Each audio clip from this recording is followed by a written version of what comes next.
scream and shout with all your might. Dig in your heels and hold on tight. Yeah, dig in your heels, whatever. Either you are wrong or I am right. Don't forget the third possibility. You are wrong and I am right. Thank you. Thank you all. Welcome to the edition of Stating the Obvious. We're going to be fast and furious here. This is essentially a continuation of Philosophy 01. As I was getting ready to cruise, I had to split for class, and I realized there were things that I didn't get to cover. So this is going to be, theoretically, a short edition of Stating the Obvious. Of course, I said the same thing about Philosophy 1, and you see how that turned out to be. So my philosophy class last night, oh yes, that's right, I'm supposed to start dating these things, aren't I? Thank you, Randy, the lovely and adorable Randy in the control room, reminding me of what I'm supposed to be doing. The things I'm supposed to do is I'm supposed to mention that the lovely and adorable Randy is in the control room, keeping me on the up and up. I'm supposed to mention that the theme song for Stating the Obvious is performed by David Gilmour. It's from his 1984 solo album called About Face, and the name of the song is, appropriately enough, You Know I'm Right. She wrote it about me. I am supposed to mention that the email address, if you want to contact me about something you hear on Stating the Obvious, is sto@204eastsouth.com. I'm supposed to mention that STO is brought to you by the Cynical Libertarian Society. And I am supposed to mention that today's date is the 2nd of February, 2005. And I will also mention that I do have class, my other philosophy class, my ethics class, very soon. Which is one more reason why this will be short.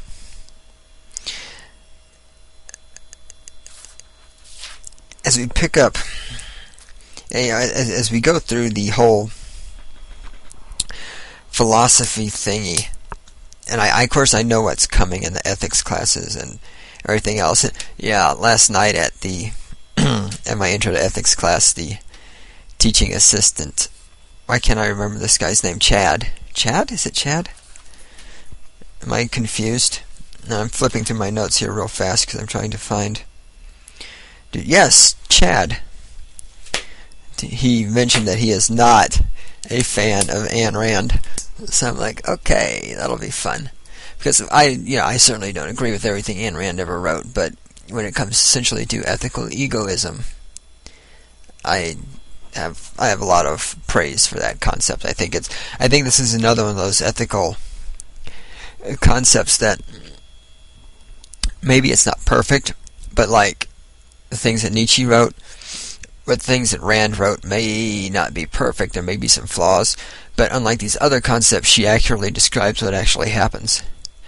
And I think there's a lot to be said to that. I think one of the problems I always find with philosophy is that people talking about philosophy always exist in this weird little fantasy world. You know, they have all these ideas about right and wrong. Excuse me again. You have these ideas about right and wrong and other things like that. And these things are great when you're talking about it theoretically, but when you try to plug these things into the actual real world, they don't work very well. The advantage of Rand and Nietzsche is that both of them put forth political, ethical, moral philosophies that maybe aren't always necessarily the best, especially in the case of Nietzsche more so than in the case of Rand. But they put forth philosophies that actually reflect what's happening in the world around us. And I think that's got to account for something. I had to do a little. There's always this. I know, I'm just all over the place. I'm not really very focused today, Randy. I'm sorry. Yeah. We got off on the topic of somehow or another science proving things, religion proving things, ethics proving things, whatever. And I had to give my typical little science speech, which I'm going to reproduce here. I don't think, first of all, there's always the question, what is religion? There's a lot of different ideas of what constitutes religion. There's a lot of different definitions of religion. When I took my Buddhism class, our instructor came up with his definition. Excuse me as I yawn into your ear. Our instructor came up with his definition of religion. My definition of a religion is very simple. In my mind, a religion is any belief system which is based on faith, not some type of empirical or mathematical evidence. I like my definition because it's my definition. I also like it because it allows me to point out that certain belief systems, not just belief systems, certain theories, certain ideas are in fact religions, even though people think they're not. For example, global warming. I mean, there's no evidence of global warming. People, the Earth is getting warmer. Well, first of all, it depends on who you ask and where you are. But also, that doesn't mean that it's getting warmer because of humans. The Earth climate has always changed. So global warming is a great example of, in my mind, something that is a religion, because there is no actual empirical evidence that you can point to and say, look, this is supporting evidence of global warming. Here's a piece of global warming. So to give my little science speech, and I will now reproduce for you the science speech. Science speech goes like this. You have to keep in mind that when you're talking about science, there's two kinds of science. There's empirical science and there's theoretical science. Empirical science has some evidence that it can show. And the important thing about empirical science is that empirical science does not ever prove anything. Empirical science can only A, offer evidence to disprove a theory, or B, offer evidence to support a theory. You cannot prove anything. You can't prove gravity. I can hold up a pencil in the air, and I can make the theory that if I drop this pencil, it's going to fall to the ground because of gravity, and I can let it fall. Okay, I've created evidence to support my theory that gravity will make the pencil fall to the ground. But I can never ever prove that gravity is going to make the pencil fall to the ground every single time I drop it. I can, however, disprove gravity, because if only one time I drop the pencil and the pencil flies up into the air, then we have disproven the current theory of gravity. So empirical science only supports a thesis or disproves a theory. Theory, yeah, I'm back in English class. Empirical science can only support a theory or disprove a theory. It cannot ever prove a theory. The other type of science is theoretical science, and the example I used for this in class was Dr. Hawking and his black hole theories. This is theoretical. We know that black holes exist, but we haven't been able to get close to one, examine it, measure it, any of these other things. So we don't have empirical data in this field yet. All of our science in this nature is theoretical. Now this came about, we were discussing that religion's changing and science changing. And this is my point, is that with theoretical science, you expect science to change. For example, Dr. Hawking for a long time said that Hawking radiation, which escapes from a black hole, excuse me, I just ate, pardon me, said that Hawking radiation escaping from a black hole does not contain any useful information telling us anything about what had gone into the black hole. He later, a couple of months ago, 3-4 months, it's been more than that now, it's been maybe 6 months ago, reversed his decision and decided that Hawking radiation does in fact have some useful information in it. In theoretical science, it's okay to change your opinion. Because, for two reasons. It's okay to change your opinion because anybody who knows anything will acknowledge that you're only guessing. I mean, you may be backing it up with mathematics and saying, yeah, these equations balance and everything else. But the honest-to-God truth, when you get right down to it, is that theoretical science, like black hole theory, is just guessing. Granted, it's intelligent guessing, it's educated guessing, but it's still just guessing. The other reason it's okay for science to change, but it's not okay for religion to change, is that people don't live their life by science. I mean, nobody is deciding their moral and ethical code based on Hawking's theory of black holes. Religion, in my opinion, a lot of people believe, I don't know what they believe, I know what they say. A lot of people say that religions need to change to reflect modern day, that need to blah, blah, blah, blah. And I'm not always sure that's true. I think that the point of a religion is to have some firmly established belief system that you know isn't going to change. Because if a religion is going to change, to me, what's the point of believing? I mean, is abortion wrong one week and then later on God changes his mind and decides it's not? I'm not a theologist. No, this is something I could be completely off base on. But I don't think religions should be changing to match what's going on today. My opinion is, if you're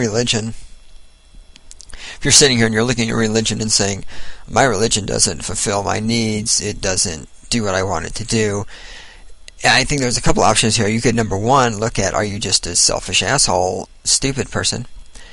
But more likely, so do you expect the religion to change to make you happy?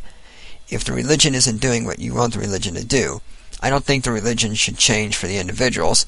I think either the individuals should change for the religion, which, yeah, I know, that's kind of a surprising idea coming from a libertarian, but this is why I'm opposed to religion. See, here's the thing. People want to be part of religions without having to pay the price. People want to say, oh, I'm a Catholic, but then they want to go get an abortion. It's like, no, look, if you want to get an abortion, then that's great. I'm not going to stop you, but don't try telling me you're a Catholic.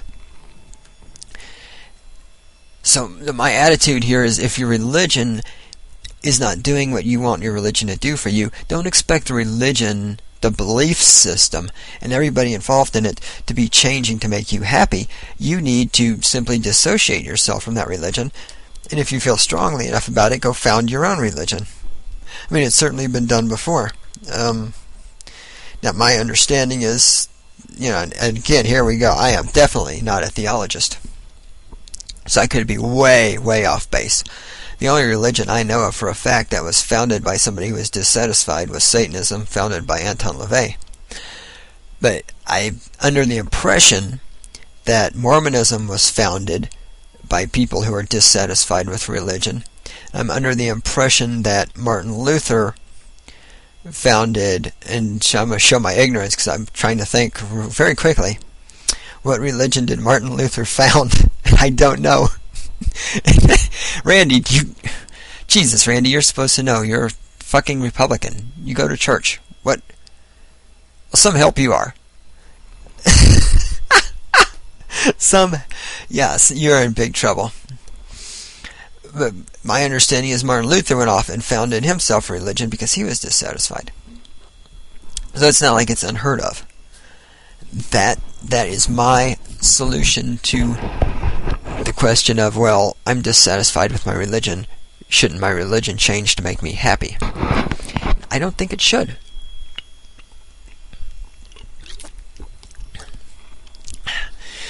Big drink of water there. Sorry about that, folks. Excuse me.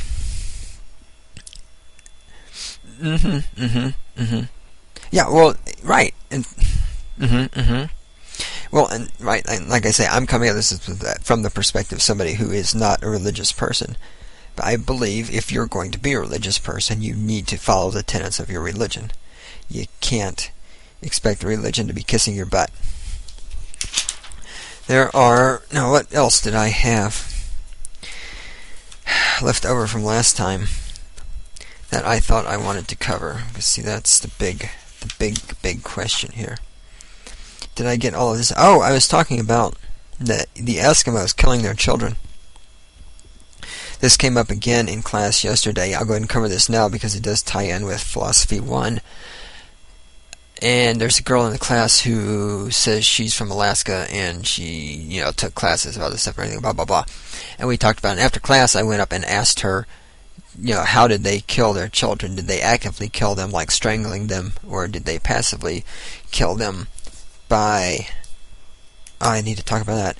By, God, my brain hurts. Did they passively kill them? It's amazing how something that small can feel so much pain. My brain. Did they... Stop it. Alright. Stop it, Randy. Do the Eskimos kill their children passively by letting them lay out in the snow and freeze to death, or do they kill them actively by strangling them? So I asked this young girl this, and she looked terrified of me, like I was going to bite her or something. And then she said that she thinks they put them out in the snow and let them essentially freeze to death. But she wasn't really sure. It's like, okay, well, when you were mouthing off in class, you sure knew what you're talking about. And now they have an actual direct question. Anyway, what was I... Oh, yes, we got on the subject of euthanasia. That's, let me cover this instead of this other stuff. Well, maybe I'll cover the other stuff too. What time is it? What time is it, Randy? It is, it's getting close for me to go. We talked about euthanasia. And we brought up the point of the AMA says, American Medical Association, says it's okay to pull the plug on a patient, but it's not okay to, say for instance, give them a lethal injection. And the question was, what was the difference between these two concepts, pulling the plug or giving somebody an injection that kills them? And this is an interesting point, because, yawn, excuse me. I think this is an interesting point, because this shows us one of these times where I think there is a biological, medical, technical difference, but not necessarily a moral difference between these two options. To set the stage here, put where I am out, I am in favor of euthanasia. I am not in favor of doctor-assisted euthanasia. Now, some people say, how can that be? Let me explain briefly what I'm saying here. If you want to kill yourself, be it just because you don't like your life, or be it because you're in the hospital and you're all fucked up, I think that's great. You can do that. I don't think, however, that a doctor should be involved in the process. I think that doctors need to concentrate on saving lives and not killing them. And the reason I don't see this as any type of a contradictory belief is because it doesn't take a whole lot of intelligence to kill somebody, including yourself. I mean, if you want to die, you should be able to arrange that without the help of somebody who had to go through 10 years of medical school. It's not difficult. So I think the doctors should stick with saving lives. Let other people do the euthanasia duties. Hopefully the person who's being euthanized, but if they can't do it because of some physical handicap, whatever, I mean, there are various scenarios here, then somebody can do it for them. I got no problem with that, just as long as it's not a doctor. Now, apparently, according to Spear, the AMA says it's okay to pull the plug, but it's not okay to give a lethal injection.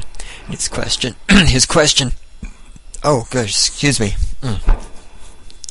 I've got to stop recording these things after I eat, Randy. Why do you let me eat before this? It's your fault. Yeah, well, of course it's your fault. You're the woman. It's always the woman's fault. Yeah.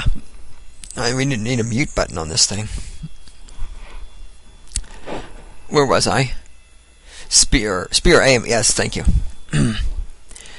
Spear's question, and a legitimate question, is what is the moral ethical difference between pulling the plug or giving a lethal injection?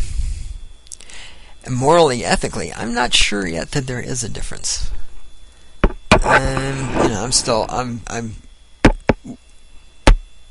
willing to process that a little bit more in my tiny little brain. But I'm inclined to say there's no difference. There is, however, I think, a very definite distinction, biologically, scientifically.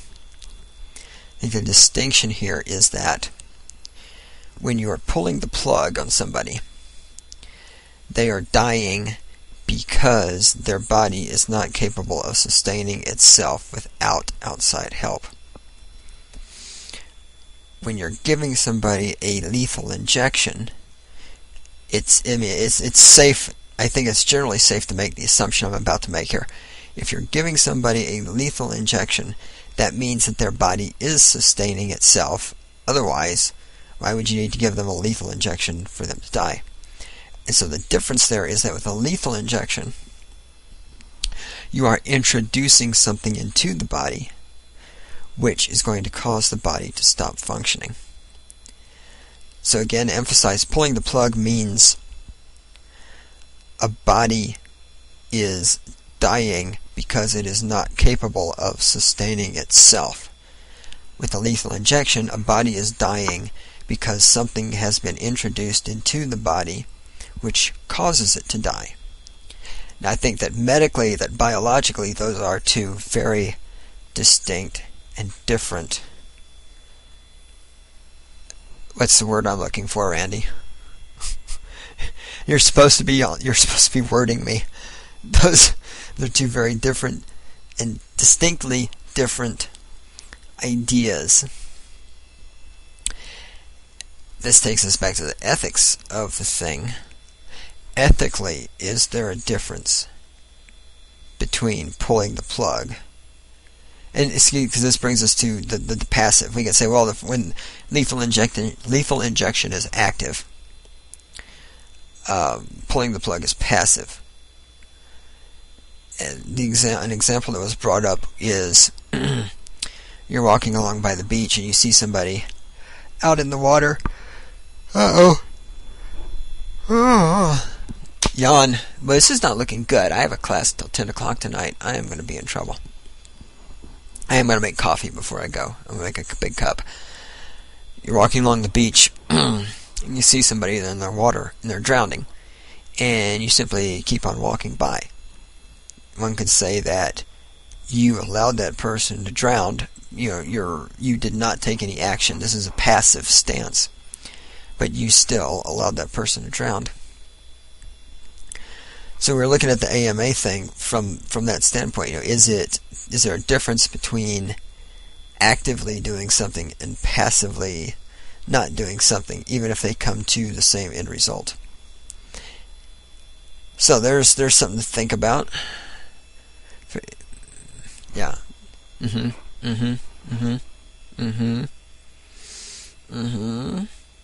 Okay, Randy thinks that it is ethically okay to pull the plug, but that it is ethically not okay to give a lethal injection, because, well, essentially for the reasons I said, because, yeah, right, introducing something to the body that kills it versus, right, and so, but you think that makes a difference ethically? You do. Okay, so Randy thinks that pulling the plug is okay, but that lethal injection is not. Ethically speaking, we're purely talking about ethically. Is there a difference between the two of them right now? I mean, we've already established in my mind that there's definitely a scientific medical difference.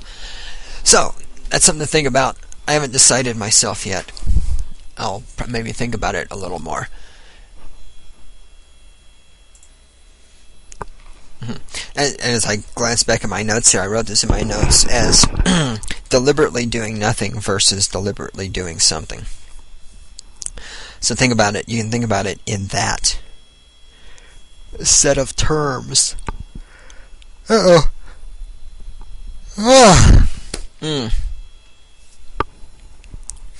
yawn. Not Spears. I don't know where I keep getting Spears from. Spear gave me another good term that I like here. If somebody said something and he told them that you're making a category mistake. And I've always been big on category mistakes. I just never heard the term category mistake before. Because a category mistake, and I'm going to use this example. He used this example too. But to me, the biggest category mistake we have in our society today, ethically, is abortion. He made the point that you can confuse science with morality. If somebody says, well, is a fetus a human? Well, scientifically, yes, it has human DNA. But morally, is it a person?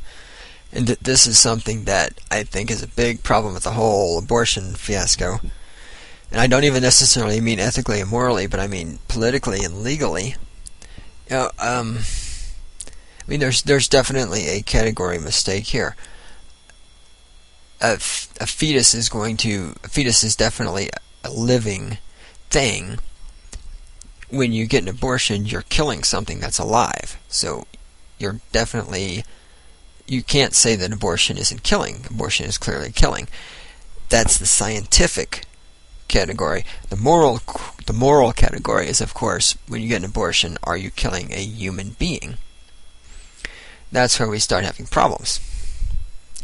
But we're going to get to abortion later. I just wanted to bring up the category mistake because you'll probably be hearing that term used more by me now that I can use it, now that I've heard it. Yeah, I'll be all over that. Let me see, I'm flipping over to my other notes here. We talked about relativism. We talked about relativism in Philosophy 1. We talked about cultures and subcultures. We talked about all of this. I am yawning like it's insane. I apologize for all of this extraneous noise that I'm creating tonight. I think I'm just tired is what it is. There's no thinking involved. That's the problem, there's no thinking. Do I want to get into this other stuff, or do I just want to let it ride? I think we're going to let it ride. Oh, wait, where is my... I wrote some stuff from last night. Should we... do I want to do that now? No, I'm going to save that. I'm going to save all of this, because I'm going to come back. I'm going to make a free-for-all philosophy thingy here, where I'm just going to slam at you with a bunch of ideas. A bunch of observations, a bunch of contradictions. So yeah, that's it. Randy, yeah, play the music. I'm going to go to class. I'm going to make that coffee first. And we're going to get this, and then I'm going to come home and go to bed, because I am tired. Alright, so, short one, yes, everybody, and we'll catch you later.